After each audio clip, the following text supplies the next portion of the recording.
that are made of black leather or lycra? And what about the different approaches to rendering darker coloured hair or darker shadows and tones in general? Now, on top of that, I'm also going to get into a little bit more about my inking workflow, because as you're going to see, a bulk of the time spent on this illustration is actually going to be spent Nice. articulating all the finished line work and itty bitty details in the final inks. But first up, this hotshot vixen I'm inking up on the screen here is one of the many illustrated examples I've included in the upcoming proportions lesson that'll be released in February. Actually, in this chapter I talk about what happens to the proportions of a character when they're posed in perspective, which is something a lot of you really wanted to see in this lesson, just because once you begin foreshortening your characters to make them more dynamic, proportions become very confusing. They almost seem useless once a character is repositioned into anything more complex than a flat, straight up and down stance from the front or side. So for this illustration, I really wanted to pick a pose that pushed the boundaries just a smidge. You can see how her entire upper body overlaps on itself in such a way that it makes it look like she's really leaning forward towards you. There's heaps of depth in there, and to be honest with you though, this is probably one of the more difficult poses I've drawn up. And it was even a challenge for me to get it 100% spot on.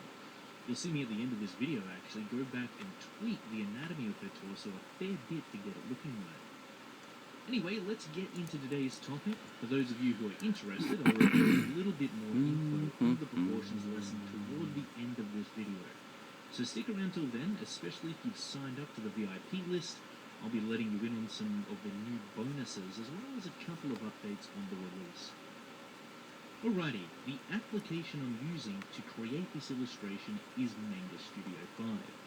It's a sweet little app mostly because of its excellent brushes that are so well calibrated to the feel of using the traditional pencil and pen that you don't really need to adjust the default settings.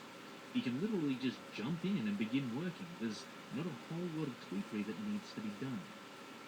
I'm using the G Pen here for the inks at a relatively small size to keep the lines I'm laying down thin and sleek. Now after I've got the base sketch roughly drawn in, making sure the pose is solid and the proportions are accurate, the first task I tackle is inking in the outlines of the character. I do this for each element, the face, hair, costume, and of course the rest of the body. I almost always begin with the face though. It's a good starting point for me personally because I feel like once that's established, I can relax a little bit. The reason I stress so much about it in the first place is because there's a lot riding on how well drawn the face of your characters are.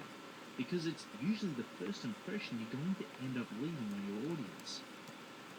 It's almost guaranteed that the face of your characters is exactly what they're going to take notice of straight up. Doesn't matter if it's in real life, in a movie, cartoon, or comic book. Chances are your eyes are going to zip right to the face of whatever character is in the frame at the time. That's just how we relate to other people. A person's facial expressions allow us to get a read on how they're feeling, what they're thinking, even their overall personality without them ever having to say a word. As I'm inking in her outline, I keep my hand as steady as possible. I'm not necessarily drawing these contours out in a single stroke either. If I need to, I'll extend a single line to wherever it needs to go, even if that means sketching it out somewhere. As long as I'm careful about it, and I make sure that one line leads to the next seamlessly and smoothly, I'm all good to go. Some seasoned inkers might actually disagree with me there, but I guess this is just what I've found works for me, at least currently. I think that's where the style ultimately comes from anyway. You kind of learn the ropes in a basic way, get the gist of it, and fit it into your own context. Use it in a way that works for you. It's probably a confidence thing, and I'll be honest with you, it did take me a while to get comfortable with the transition over to straight up digital inking over a vaguely roughed in preliminary sketch.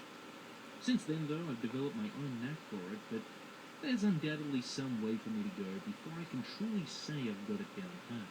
So who knows, maybe eventually I'll be throwing lines down in a single stroke, line words another. Speaking of which, although being ultra careful to keep these lines as neat as possible, I'm not too worried about adding in the line weights just yet. My main focus is on capturing the shape of her anatomy, costume elements, and her overall silhouette. I want to keep these lines slick and streamlined, injecting as much energy into them as possible. Even her wavy hair, despite the slight curl of those locks, still